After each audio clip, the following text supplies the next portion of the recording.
Muito boa noite, seja todo mundo bem-vindo ao nosso grupo de estudo do segundo semestre de 2022 da Clínica de Trabalho Escravo da UFMG. Hoje nós temos como palestrante o coordenador da clínica, o nosso juiz federal e professor associado da UFMG, Carlos Haddad, figurinha carimbada aqui no nosso grupo de estudo. Seja muito bem-vindo e com você a palavra, professor. Obrigado, Andressa. Boa noite, né, pessoal? Sejam todos vocês aí bem-vindos, bem-vindas. Né? Estamos iniciando mais um semestre aí de grupo de estudos, né, Andressa? Essa aí é qual edição? É a sexta? Você sabe, é a sexta? Não vou saber, mas eu acho que é a sexta. Parece que sim. E a temática, né? A gente está ultimamente selecionando temas específicos, né, para poder tratar. Então, assim, teve um dos grupos, que foi tráfico de pessoas. Nós temos agora, se eu não me engano, nesse semestre, né, o objetivo é falar sobre mídia, né, trabalho escravo e mídia e tal. Então, assim, na verdade, eu vou aqui conversar com vocês a respeito de um tema, não é muito bem mídia, sabe? Mas, por um lado, eu gostaria de ver depois no futuro como é que a mídia vai estar funcionando relativamente a esse trabalho que eu queria apresentar para vocês. Vamos lá. Pessoal, deixa eu compartilhar a tela aqui. Andressa, você pode autorizar para mim o compartilhamento, por favor?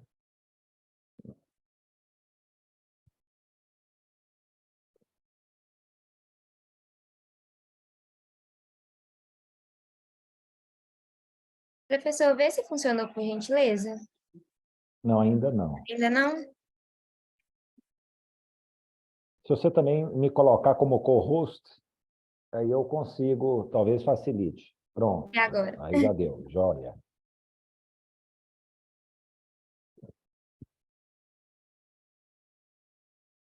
Opa.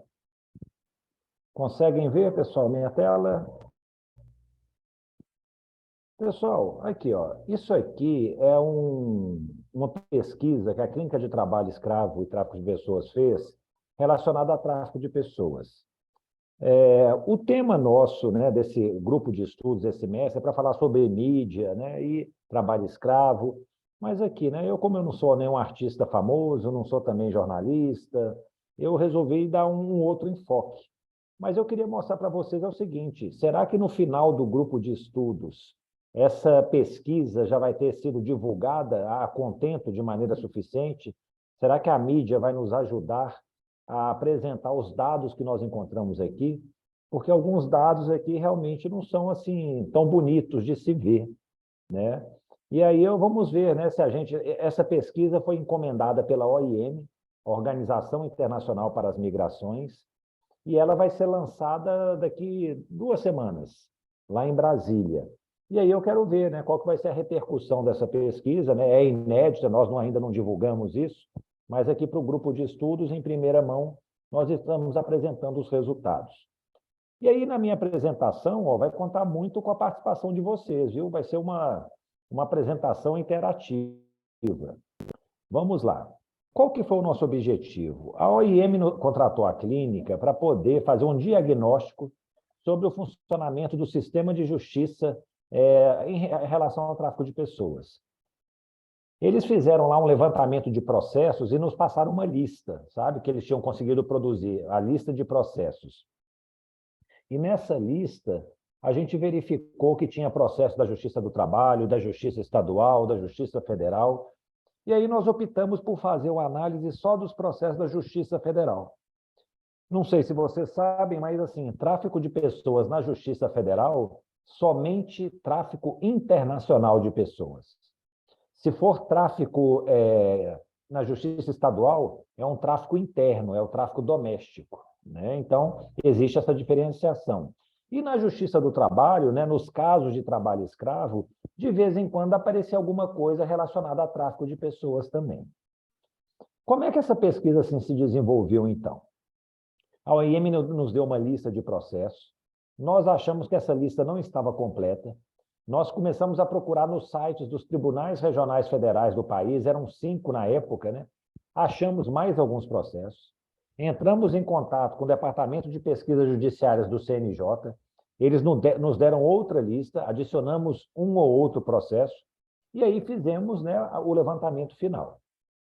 Os processos são todos, assim, nem todos os processos de tráfico internacional de pessoas estarão aí, mas, assim, os processos que foram julgados em segunda instância, eles farão parte da nossa pesquisa.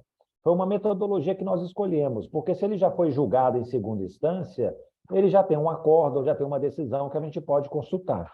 Então, por exemplo, se o processo foi julgado em primeiro grau, não houve recurso, transitou em julgado, ele não faz parte da nossa lista, tá bom? E aí nós pegamos todos os processos possíveis que conseguimos localizar. O mais antigo deles de 1998, ou seja, engloba aí o período de 98 até 2021, né? Mais de 20 anos. Fizemos também um aspecto, assim, uma análise qualitativa. Entrevistamos 14 pessoas, né, que eram procuradores da República, delegados de polícia, juízes, funcionários da OIM, pessoas de organizações sociais que lidam com trabalho escravo. Fizemos uma oficina de validação dos nossos resultados, para ver se a gente estava realmente caminhando em direção certa. E fizemos também alguns estudos de casos, de processos que chamaram mais atenção em alguns estados, como São Paulo, Roraima, né? Roraima está tendo um fluxo internacional de pessoas muito grande, né? Então, lá tem tráfico de pessoas. E aí, nós partimos, então, para essa análise. Uma coisa que nós constatamos, o objeto de pesquisa, o tráfico de pessoas, ele foi esse previsto no artigo 231 do Código Penal. Depois eu vou explicar por quê. Esse crime, não sei se você sabe, né, foi o crime que mais sofreu modificações na história do Código Penal. Em 1940 era tráfico de mulheres, ou seja, naquela visão de gênero. Antes disso, né, a gente tinha a Convenção sobre a Escravidão, falava-se em tráfico de mulheres brancas, né, não só de gênero, mas também étnica, né? Em 2005, nós demoramos aí 65 anos para mudar isso. Começamos a falar em tráfico de pessoas, envolvendo homens e mulheres, né? E aí, o que acontece? Fez também a diferença de tráfico interno e tráfico internacional. A nossa pesquisa foi só tráfico internacional. Em 2009, esse tipo penal também foi novamente modificado, mas para alterar o título dele, né, para falar que é tráfico para fins de exploração sexual. E em 2016 que houve a mudança mais robusta, né? Foi criado o artigo 149-A do Código Penal. Antes, né, o artigo 231 era um crime contra a dignidade sexual. Hoje é um crime contra a liberdade individual. Antigamente, nós só tínhamos tráfico de pessoas para casos de exploração sexual. A partir de 2016, nós temos tráfico de pessoas para fins de trabalho escravo, adoção ilegal, de qualquer tipo de servidão, remoção de órgãos e exploração sexual.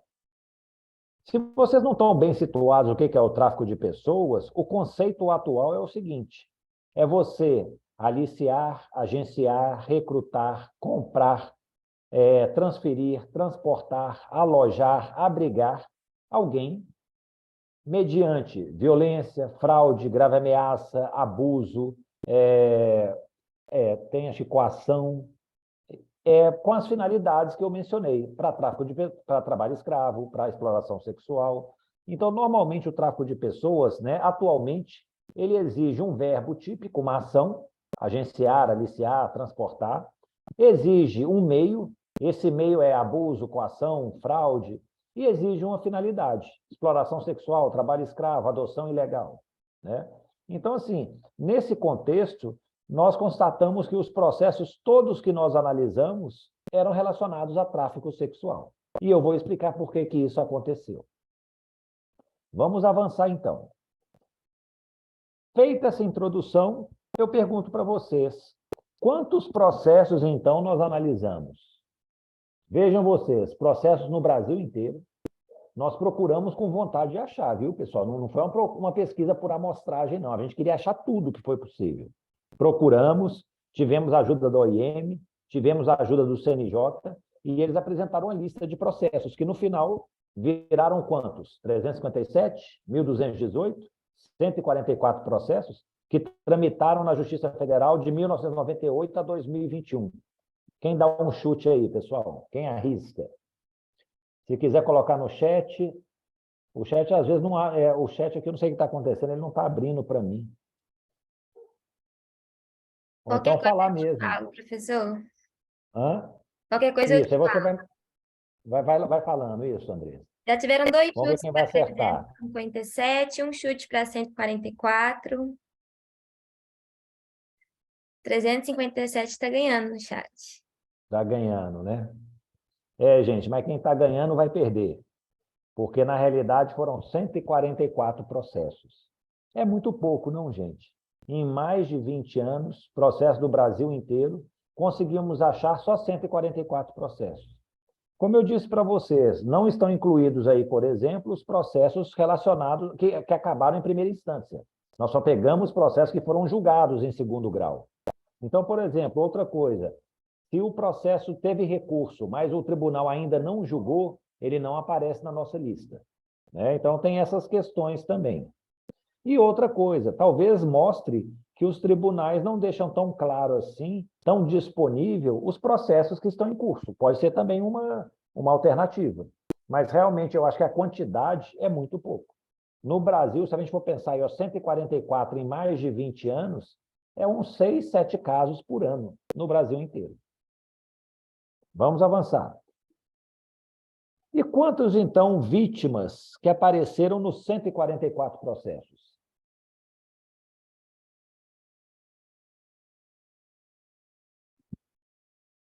Vão chutando.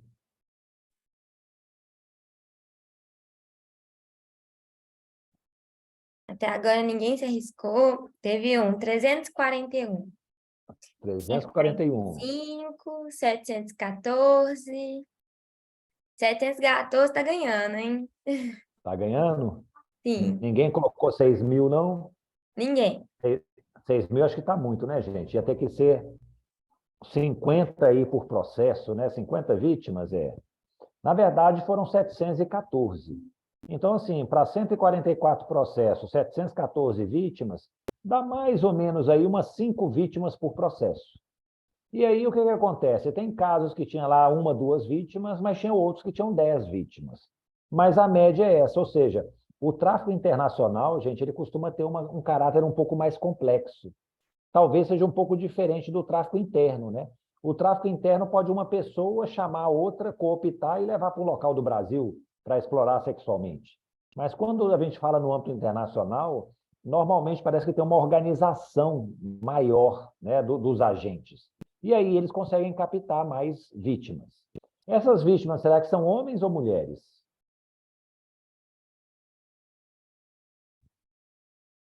Essas vítimas são a esmagadora maioria mulheres, mais de 96%. Então, assim, nós tivemos apenas 6 homens e em 20 casos a gente não obteve informação. Aqui, ó, 86% são brasileiras e maiores de idade, 96%. Então, se for falar mais ou menos um perfil dessa vítima, como é que é? É mulher brasileira maior de idade. Pessoal, e aí depois eu vou explicar. Nós só encontramos casos de tráfico de pessoas para fins de exploração sexual.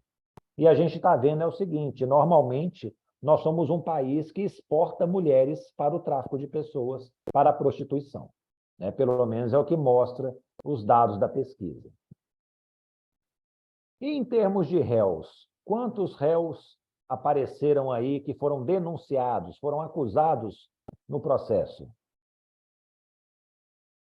Lembrem-se, 144 réus. Não, perdão, 144 processos. Quantos réus? Será que foi um réu por processo? Ninguém Quem ainda chuta aí? usou. Teve um 350, um 144, mais um 350. Por enquanto, 350 está ganhando. O Empatou com pessoal sabe das, 178. o pessoal sabe das coisas, gente. Na verdade, é isso mesmo, 350 réus. Ou seja, para 144 processos, dá 2,5 réus por processo, né? O que a gente vê, então, é o seguinte, ó, não é um crime que se pratica individualmente. Normalmente tem 2 ou mais pessoas cometendo essa infração. É uma infração, por ser talvez internacional, que exige mais preparo, mais organização para ser praticada. E quem são os réus? É mais homem ou mais mulher? Eu acho que são mais mulheres, não, gente? As mulheres são mais criminogênicas, não, Andressa? O que você acha? Ou é Não, homem que comete crime? homens de maneira esmagadora no chat. É o homem, né? Sim. Então, os homens, então, que estão traficando as mulheres. Gente, vocês quase acertaram, mas as mulheres são o maior número de réis. Ou seja, 55% das pessoas acusadas são mulheres, 45% são homens. A diferença é pequena, mas tem mais mulheres.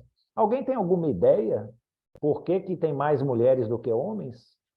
Não deveria ser o contrário? Porque, assim, realmente eu concordo. Normalmente os homens cometem mais crimes do que mulheres. Mas por que no tráfico de pessoas isso aí inverte um pouco? A Alguém se Dara arrisca? comentou aliciamento. É. Boa, Dara. Isso aí é um ponto importante. Mais alguma explicação? Um detalhe, viu, pessoal? A nossa pesquisa, ela teve um caráter exploratório. O que é uma pesquisa exploratória?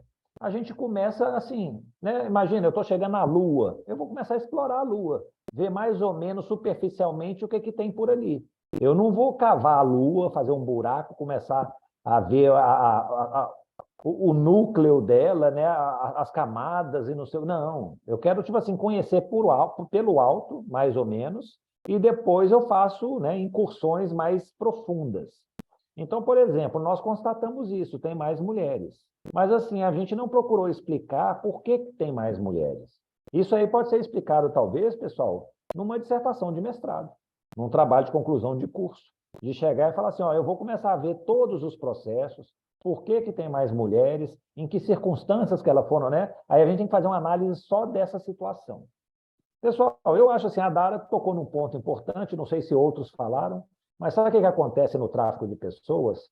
Às vezes a mulher que foi traficada, com o passar do tempo, ela está lá sendo explorada e tudo, ela começa a integrar a organização. E ela passa a aliciar outras mulheres, né? Então, às vezes, o aliciamento feito por uma mulher é melhor, talvez mais fácil do que feito por um homem, entendeu? Existe talvez uma maior abertura. Tal. Então, assim, tem várias hipóteses para tentar explicar isso.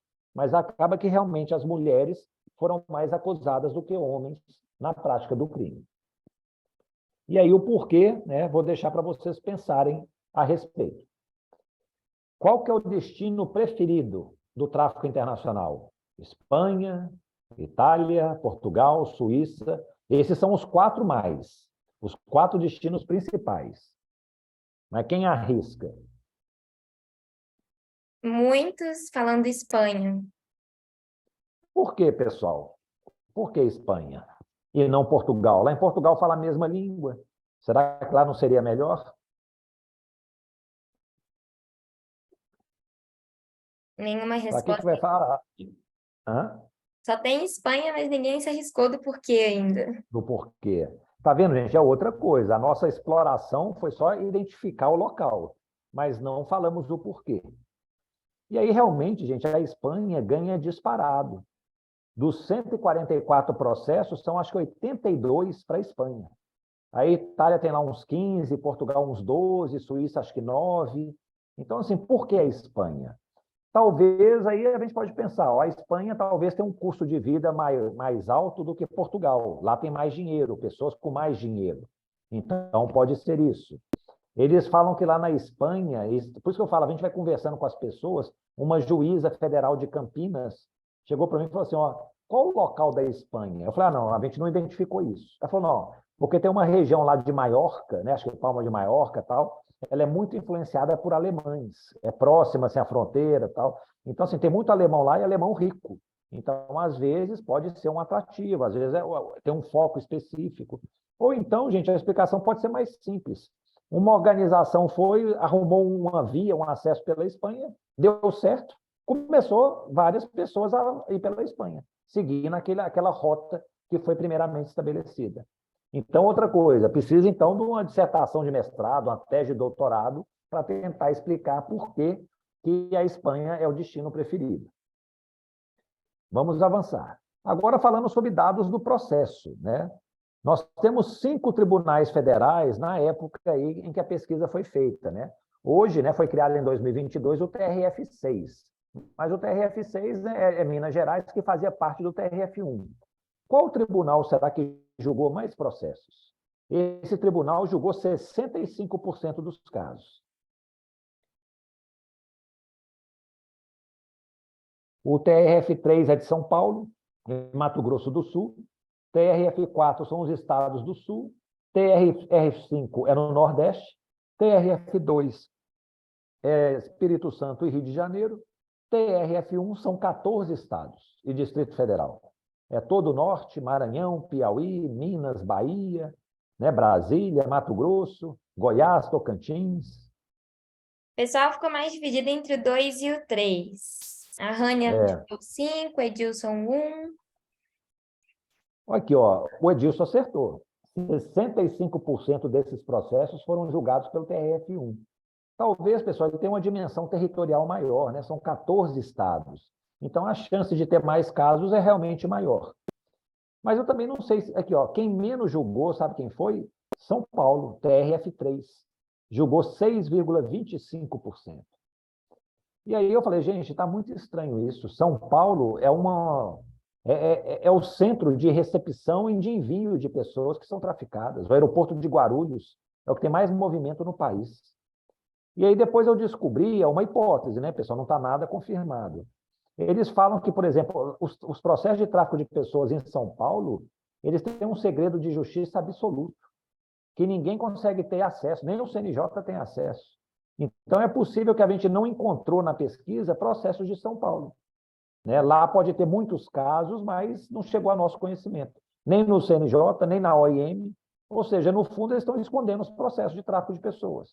Uma coisa é o sigilo, né, para proteger a identidade das pessoas.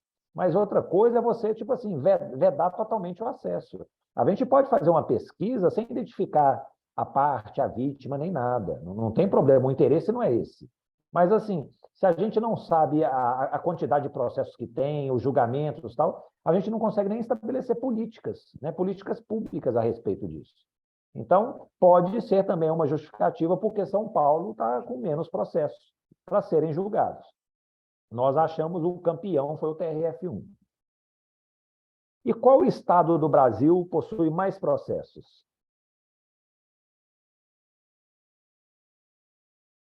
Qual será o campeão de processos de tráfico de pessoas internacional? Ninguém ainda se arriscou. Será que é Minas Gerais? A Rânia chutou Rio de Janeiro? Pará. Pará? Oh, Teve será que é o Minas, Pará? Amazonas. Gente, vocês podem colocar qualquer estado, aí vocês não vão acertar, não.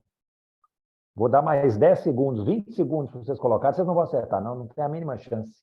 Tem Goiás, tem Mato Ah, Grosso. não, pronto, então acertou. Eu ia até colocar aqui que estava incorreto, que ninguém acertou, tal, então eu tenho que pular. Pessoal, Goiás. Olha só, Goiás tem 38 dos 144 processos. Minas Gerais, 15. Como eu disse, né, São Paulo, 9. E aí a grande pergunta é, por que Goiás? Por que Goiás tem o dobro de Minas, 3, 4 vezes mais que São Paulo?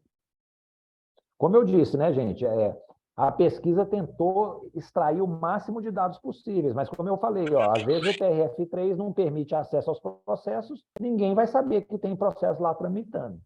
Mas, tirando isso, Goiás está ganhando disparado. Alguma explicação? Agronegócio. Agronegócio? Ó, pode ser uma explicação. Será que em Goiás tem mulheres mais bonitas que atendem mais o interesse, por exemplo, dos espanhóis? São tudo hipóteses. No fundo, sabe qual que é a minha hipótese? Assim, que, né, como eu falei, foi uma exploração, nós não investigamos o porquê. Mas uma das pessoas que nós entrevistamos foi um delegado de Polícia Federal, o doutor Luciano Dornelas. Ele até participou, acho que, do grupo de estudos anterior. Ele fez uma apresentação. E ele, gente, foi um delegado que ele deu um sangue danado para investigar esses casos de tráfico de pessoas. Ele é de Goiás. Então, eu confesso, eu acho que a explicação é essa. Havia um delegado vocacionado para investigar isso em Goiás, ele corria atrás das investigações, ele movimentava a equipe toda e ele conseguiu fazer inúmeras investigações. Talvez nos outros estados não tivesse alguém assim, talvez o tráfico de pessoas não fosse nada que se priorizasse, entendeu? Não era uma prioridade das pessoas. Então, eles deixavam. Mas não, o doutor Luciano, ele até escreveu, fez a tese de doutorado dele nesse tema. E ele realmente, eu acho assim, por um lado é muito bom, né, gente? A gente consegue ver como é que uma pessoa consegue fazer diferença. Mas, por outro lado, também, ele saiu da polícia, acho que se aposentou. Será que continua do mesmo jeito? Eu acho que não. As instituições não estão funcionando, sabe? Eu acho que ainda dependem de certas pessoas. E isso é ruim. As instituições deveriam funcionar independentemente de quem estivesse ali, fazendo o papel. Então, assim, essa é a minha hipótese. Né? Uma pessoa mais dedicada que correu atrás desses casos. Quais crimes que será que aparecem com mais frequência junto ao tráfico de pessoas? Associação criminosa, artigo 288, favorecimento de prostituição, rufianismo, casa de prostituição. O que vocês me dizem? A Eduarda falou favorecimento da prostituição, a Dara, associação criminosa, Rânia também estou favorecimento. Isso, pessoal. No fundo, todos esses crimes aparecem, né, em maior ou menor frequência. Mas o campeão mesmo foi associação criminosa. É essa barrinha longa, comprida aqui. Ó. O que é uma associação criminosa, gente? São 3 ou mais pessoas, né, que se reúnem para cometer crimes. Então, para vocês verem, o tráfico internacional tem muita associação criminosa.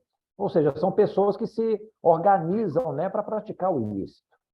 Mas assim, o segundo, terceiro e quarto lugares são esses mesmo, ó, rufianismo, casa de prostituição, favorecimento à prostituição. Uma coisa que a gente tem que ter em mente é o seguinte, o tráfico de pessoas ele é um crime assim, inicial. Né? Você agencia uma vítima, alicia, recruta para explorá-la.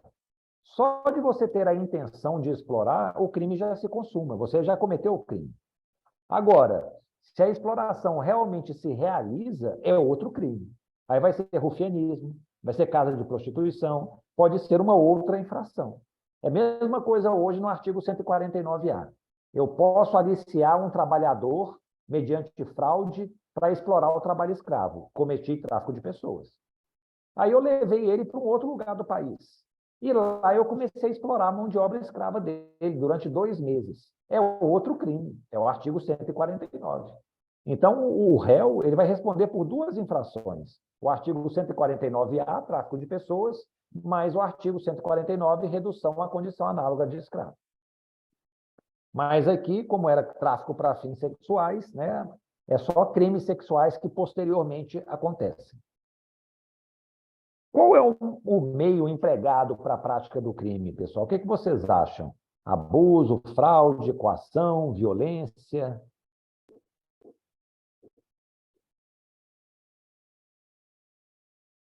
A maioria disse fraude, professor. Teve algumas coações.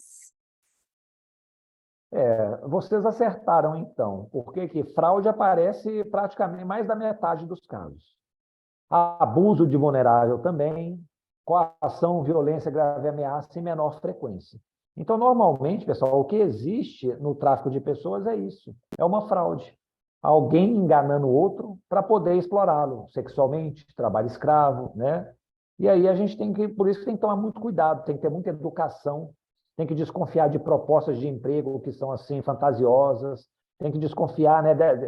Você está indo viajar para assumir uma posição, alguma coisa, ou seja, mantenha um telefone de contato, diga para onde você vai, né? Não perca o contato, não deixe reter seu passaporte, não deixe reter documentos, porque, assim, normalmente tem um engano, uma fraude por trás disso. E o que vocês acham que houve? Houve mais condenação ou absolvição? Nos 144 processos. Nem todos foram julgados, né, no final das contas, mas, assim, será que houve mais condenação, mais absolvição? Por enquanto, a absolvição está ganhando. É, né? Sim. Pessoal, no trabalho escravo, a absolvição foi uma coisa assim horrorosa. De cada 100 réus que eram denunciados, 4 eram condenados. Ou seja, 96 eram absolvidos, prescrevia. Aqui no tráfico de pessoas foi um pouco diferente. E isso é em primeiro grau, né? Ainda não transitou em julgado. Quando transita em julgado, muda um pouco, né? Na fase recursal. Mas aqui, ó, condenação total por todos os crimes pelos quais o réu foi denunciado, 52%. Condenação parcial, algum dos crimes pelos quais, 20%. Então, assim, houve condenação em 72% dos casos. E absolvição em 26%. Aqui tem homens e mulheres, né? Às vezes a mulher era mais absolvida do que o homem, mais condenada também. Mas depois, quando transita em julgado, muda um pouco. E nós achamos isso aqui também curioso. Também não conseguimos a explicação para isso. Mas será que as mulheres elas são mais bravas mesmo, as juízas? São mais rigorosas? Elas não aceitam, como é que fala? Elas reprovam mais esse tipo de conduta? Houve uma diferença aí de 20%, né? Normalmente, os juízes, a maioria são homens que julgaram esses casos. Mas da pequena parte de mulheres, proporcionalmente, elas em quase 90% dos casos condenavam, em primeiro grau. E em 70% eram os homens que condenavam. Ou seja, 10 eram absolvidos pelas mulheres, 30 pelos homens. É uma coisa a se pensar. Como é que a gente investiga isso? Tem que entrevistar juízas, tem que entrevistar os juízes, tem que procurar saber os casos. Aqui, elas condenaram mais mulheres, mais homens, tem alguma relação, tal, né, para poder tentar descobrir o motivo. Vamos avançar. Opa, aqui. Só um pouquinho. E os motivos de absolvição? Tem 3 motivos: insuficiência de provas, atipicidade, negativa de autoria. A maior motivação para absolver, né, naqueles 26% dos casos, foi insuficiência de provas. O juiz, a juíza, considerou que não tinha prova suficiente. Conduta atípica aí, acho que foi 17%, negativa de autoria, ou seja, o réu não foi o autor do crime, 6%. Então, nós temos um grande problema, assim, na maioria dos casos é falta de provas boas. Por que será que a gente tem dificuldade de coletar provas? Vocês têm alguma ideia? Por que, assim, tantas pessoas são absolvidas por falta de provas?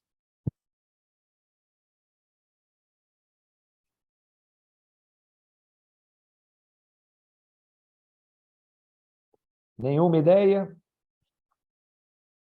Aqui tem uma pessoa, a Carolina falou ausência de testemunha. Edilson Boa. Ah, também tem uma, desculpa, dificuldade na localização das vítimas. perfeito, pessoal, é por aí mesmo. O que acontece? No processo penal, a prova testemunhal ela tem que ser repetida em juízo. Então, assim, o delegado de polícia ouviu testemunha, ouviu vítimas, né, registrou lá o depoimento, pronto. Aí nós vamos para o processo judicial e elas têm que ser ouvidas novamente. É um sistema meio doido, viu, pessoal? A gente podia melhorar nesse aspecto. É uma repetição meio assim, sem sentido. Por que já não houve diretamente perante o juiz? Né? Já que tem que produzir a prova perante ele. Produzir antes não vale. E é isso que acontece. Às vezes tem uma dificuldade grande de localizar as vítimas, de localizar as testemunhas. Às vezes a vítima, né, tem uma prisão em flagrante, eles, por exemplo, chegam lá numa casa de prostituição, prende o dono da casa, vê vítimas, né, que foram traficadas, aí elas prestam depoimento, as declarações, tudo, mas depois, anos depois, quando tem uma ação judicial, elas já desapareceram no mundo, não tem mais notícia delas. Uma coisa que o doutor Luciano de Goiás fazia era acompanhar a vida das vítimas. Ele sabia onde que elas estavam. Então, toda vez que tinha uma audiência na justiça, ele no dia anterior, na semana anterior, ia lá na vítima e falava aqui, ó, você tem audiência semana que vem. Você trate de comparecer. Ou seja, ele era muito preocupado nessa coleta de provas. Mas isso não é uma coisa que acontece no país em geral. Precisamos mudar a nossa forma de atuar. Isso aqui, ó, é a condenação final, transitada em julgado. Então, assim, em termos de condenação final, o que que teve? 34,57%, mais 20% de uma condenação parcial. Ou seja, 55% de condenação nos casos de tráfico de pessoas. A absolvição representou aqui, ó, 34,29%. Qual que foi a maior pena aplicada, pessoal? Alguma ideia? Vocês se lembram qual que é a pena do tráfico de pessoas? É uma pena de 4 a 8 anos de reclusão. A questão que acontece é, muitas vezes o tráfico ele é denunciado junto com outros crimes, né?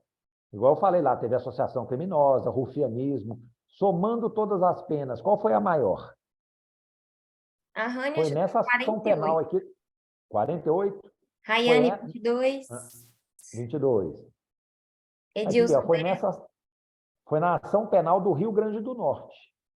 A resposta correta, gente, é 48 anos. Mas o que aconteceu? Tinha lá tráfico de pessoas, associação criminosa, lavagem de dinheiro, rufianismo, várias vítimas. Então, o juiz colocou uma pena de 48 anos. É uma pena bem elevada, né? Quase meio século aí de prisão. Mas, assim, na média, o que que acontecia? O tráfico internacional de pessoas, o artigo 231, tem uma pena aí de 4 anos e 6 meses, na média.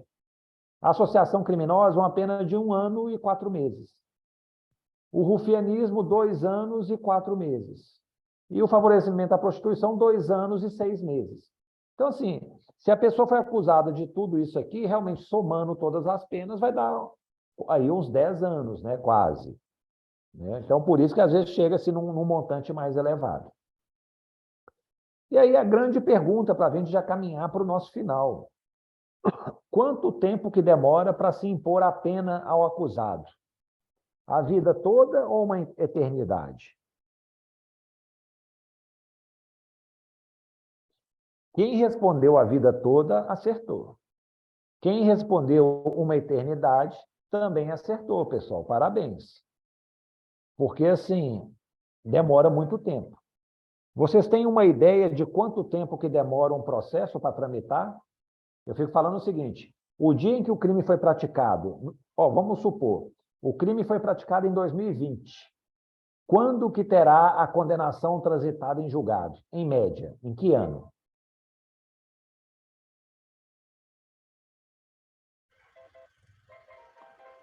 O crime ocorreu em 2020. Quando que ele terá transitado em julgado com uma condenação?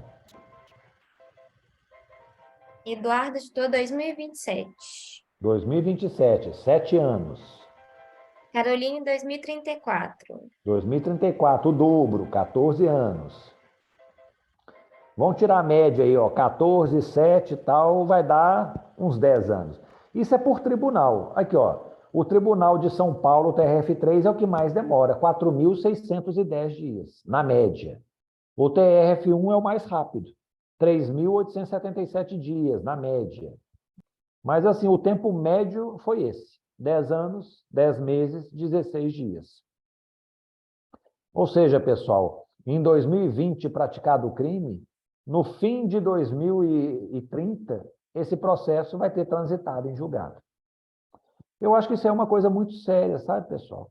Imagine, por exemplo, um traficante, pega uma menor de idade, leva ela para exploração sexual, dependendo, ela pode até ser vítima de estupro, se tiver menos de 14 anos, né? E aí ele é preso em flagrante, mas, assim, ele só vai ser condenado, ele só vai poder ser preso daqui 10 anos, daqui 11 anos praticamente. Enquanto isso, o que será que ele vai ficar fazendo? Será que ele vai ficar rezando? Será que ele vai entrar na faculdade e estudar? Ou ele vai continuar cometendo crime durante 11 anos? Porque no Brasil nós temos isso, né? É preciso aguardar o trânsito em julgado para poder iniciar a execução de uma pena. E aí, para aguardar a execução do trânsito em julgado, são 10 anos, 10 meses, 16 dias, a contar do dia que o crime foi cometido.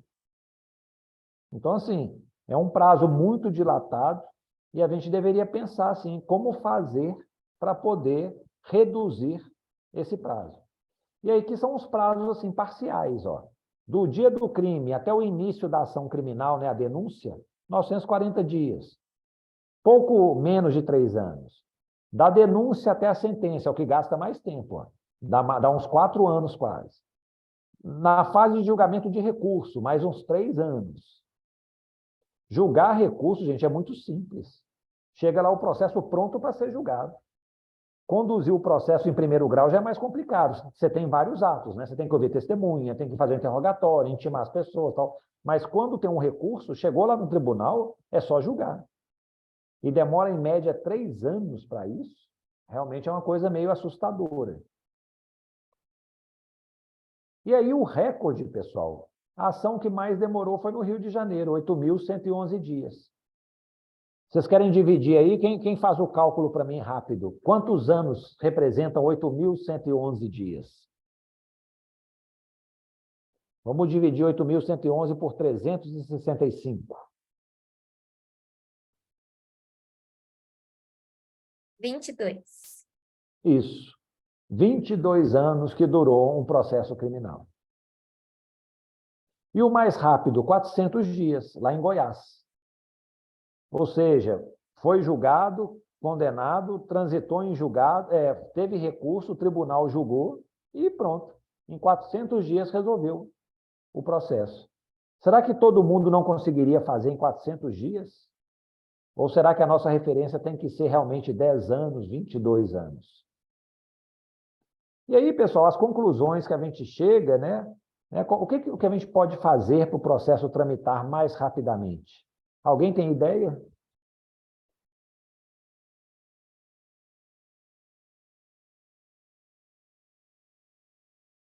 Podem ligar o microfone, viu?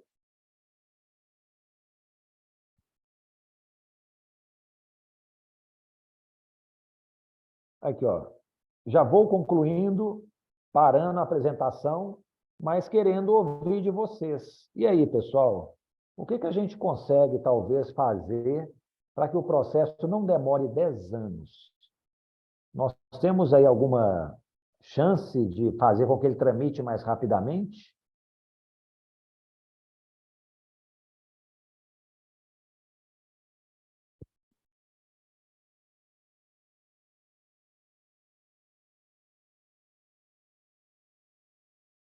Nenhum chute? Deixa eu dar o meu, então. Pessoal, aqui, ó, talvez a calendarização. Isso, Edilson, é uma forma de se trabalhar. Isso aí é previsto no Código de Processo Civil, né? Você calendarizar, né, o processo, né, estabelecer prazos para cumprimento de determinados atos. Mas pode se aplicar no processo penal perfeitamente. Mas isso tem a ver, sabe o quê, Edilson? Com a questão de gestão. Os juízes não sabem fazer uma gestão de processos. Eu falo isso porque eu sou juiz, eu vejo meus colegas trabalhando, eu tenho dado curso sobre gestão judicial e realmente tem um ou outro juiz que até trabalha muito bem, faz a gestão assim, até de maneira intuitiva, mas normalmente, pessoal, os processos no Brasil demoram demais. Para vocês terem uma ideia, nós sabemos o dia que uma ação, seja criminal, seja civil, entra no sistema, mas não temos a mínima ideia de quando essa ação vai sair, quando ela vai acabar. Lá nos Estados Unidos, na Europa, eles já têm a ideia de estabelecer prazos máximos de duração para os processos. Isso aqui nem se cogita aqui no Brasil, pelo menos eu não ouço ninguém falar isso. Mas nós deveríamos ter, sim, prazos máximos de duração de processo. Para evitar situações como essa, de impunidade, ou então a punição que demora muito, a prescrição que vem. Então, assim, uma das coisas importantes é você realmente treinar juízes em gestão, como gerir melhor os processos. Tem também um problema, né, que a Luciana está até colocando, né? O tráfico, né, é um crime silencioso, tem muitas nuances, ficando, né, tem um certo abandono, mas também, Luciana, sabe o que acontece? Esses processos que nós analisamos são tráfico internacional de pessoas. Às vezes, é um processo mais difícil de conduzir. Você tem que ouvir uma testemunha que está no exterior, que está lá na Espanha. Às vezes, o réu está no exterior, você tem que citá-lo por uma carta rogatória. Então, é tudo um pouco mais demorado mesmo, né? Mas nada justifica 10 anos e 10 meses. Uma coisa que eu vi assim, claramente em alguns processos, sabe o que o Ministério Público fazia? E a culpa não é só do juiz, não, né, gente? É o sistema de justiça como um todo. O Ministério Público denunciava, às vezes, 4 réus. 2 morando no Brasil, 2 morando na Espanha. O processo não andava enquanto não fossem citados os réus na Espanha. E, às vezes, o processo estava parado lá há anos, os brasileiros já citados, mas o processo não andava. Então, assim, uma medida simples que o Ministério Público podia fazer, em vez de fazer uma denúncia com 4 réus, faz 2 denúncias. Uma denúncia com os réus brasileiros e uma denúncia com os réus estrangeiros. Nós temos o princípio da obrigatoriedade da ação penal, né? Tem que denunciar todo mundo. E o Ministério Público denunciou todo mundo, porém em processos separados, explicando o porquê. Ó, eles estão na Espanha, vai demorar um pouco mais. Vamos julgar aqui os brasileiros. Então, o que acontece? Na expectativa de julgar o estrangeiro, não se julga ninguém, porque o processo fica parado. Então, assim, são medidas simples de gestão que poderiam ser adotadas para tentar fazer com que se acelerasse o ritmo do processual, né? Mas aí envolve uma coisa até muito estrutural, né? Treinar juízes, tribunais, desembargadores, mesmo o Ministério Público e tal, a trabalhar com gestão, né? Gestão, para mim, é uma luz no fim do túnel aí que eu antevejo. Isso mesmo, Edilson. Encontrar as vítimas no território nacional já é difícil, imagina no exterior. Aí que o negócio... Por isso que a gente tinha que simplificar o processo, entendeu? Às vezes fazer um processo, lá na Itália tem um processo abreviado, né? Que tipo assim, mas é também para causas mais simples. Mas assim, prender o réu, as vítimas estão ali, testemunhas estão ali, já faz o julgamento na hora ali, ó, sabe? Arruma um advogado, coisas de dias, assim, para o quê? Para poder acelerar. Então, assim, precisamos começar a pensar nisso. Porque uma vez que as vítimas, né, que acaba o flagrante, as vítimas vão embora, o acusado é solto, tal, e acabou. Todo mundo vai para o mundo e o processo não avança. Então, pessoal, né, eu queria, acho que, trazer isso para vocês, né, os resultados da nossa pesquisa sobre tráfico de pessoas. Embora o nosso tema aqui seja sobre mídia, a minha curiosidade será que a mídia vai divulgar isso aí para mostrar que precisamos melhorar a repressão ao tráfico de pessoas? O lançamento da pesquisa vai ser no dia 5 de dezembro, em Brasília. Depois vocês me falam aí, no final do grupo de estudos, quem tiver uma noticiazinha de um jornal, uma notinha ali e tal, falando alguma coisa, seleciona e manda aqui para a Andressa. Eu quero ver se a mídia está nos ajudando ou não na divulgação de coisas que são importantes, né? Porque pensem vocês, uma vítima de tráfico de pessoas é uma vítima que sofreu muito, né? E às vezes a resposta para aquele ato demora uma década para acontecer. Isso é assim, inaceitável, na minha opinião. Ok? Muito obrigado pela atenção. Andressa, como é que faz? Você continua aí? Alguma pergunta, pessoal? Estou à disposição.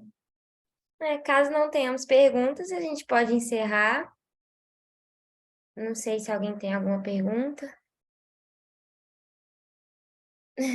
Mas eu acho que é isso. Ai, desculpa. Não pode ir. Consegue me ver direitinho? Estou aqui na conta da Luciana, mas meu nome é Vitória, tá? Então, uma dúvida que eu tenho eu sei que nesses casos a gente falou mais sobre mulheres, né, maiores de idade, para fins de exploração sexual, mas aí eu queria tirar uma dúvida. Quando esses processos eles envolvem menores, crianças e adolescentes, normalmente eles tendem a demorar mais? O senhor sabe dizer se esses processos que têm crianças e adolescentes, eles versam também sobre a finalidade da exploração sexual ou do trabalho escravo? E se por ser justamente criança e adolescente tende a demorar mais ou ter uma visibilidade menor, algo do tipo?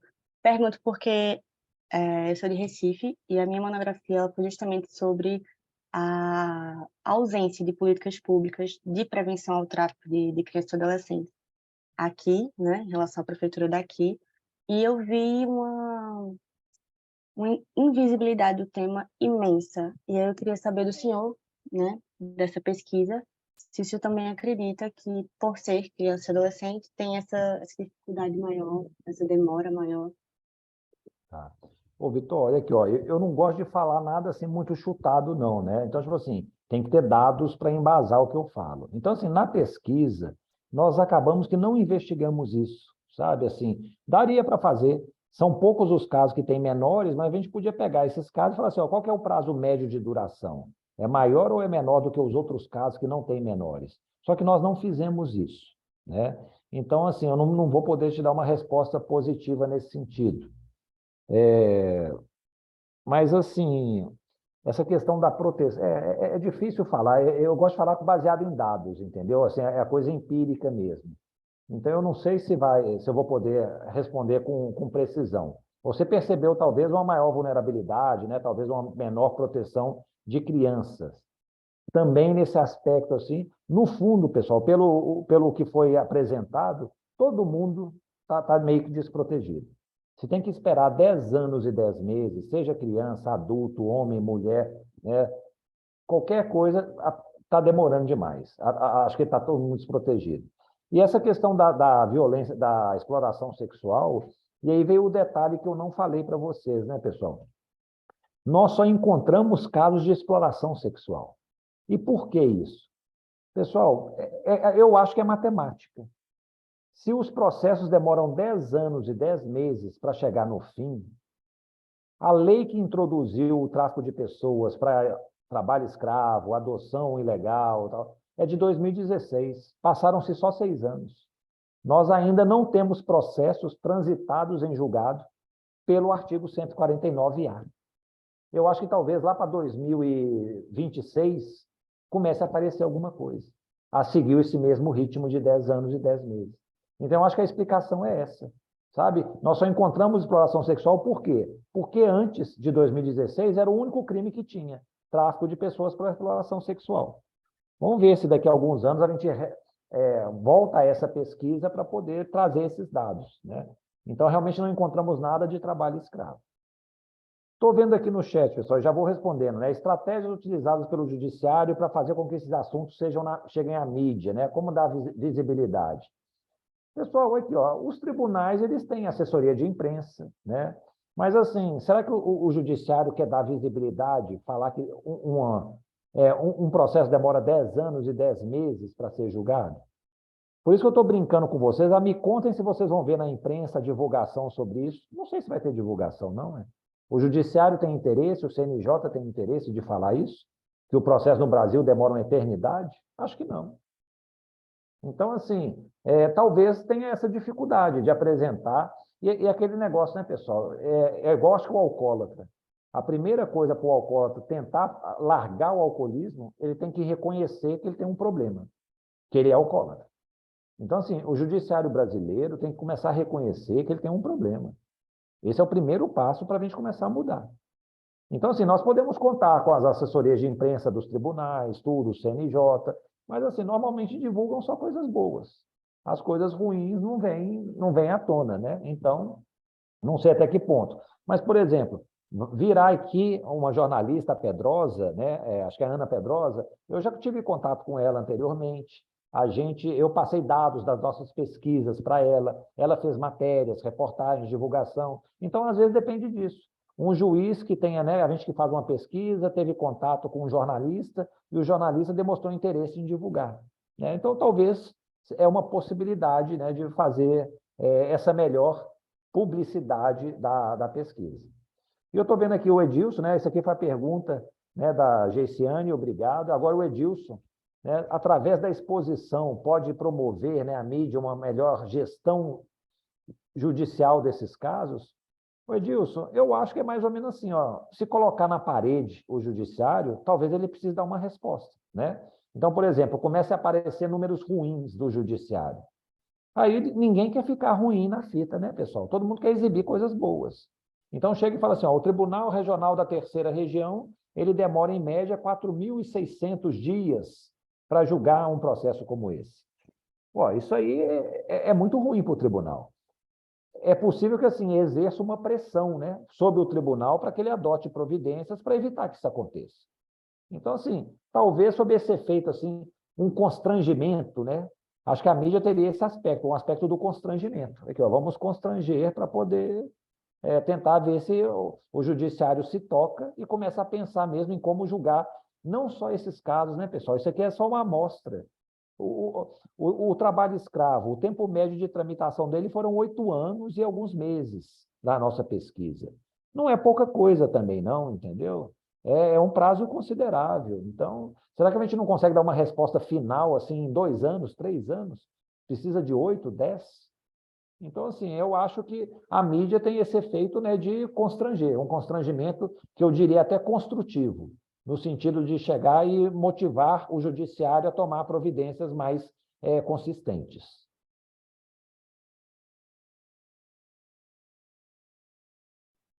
Perfeito? Eu acho que é isso. A gente vai encerrando por aqui a nossa reunião.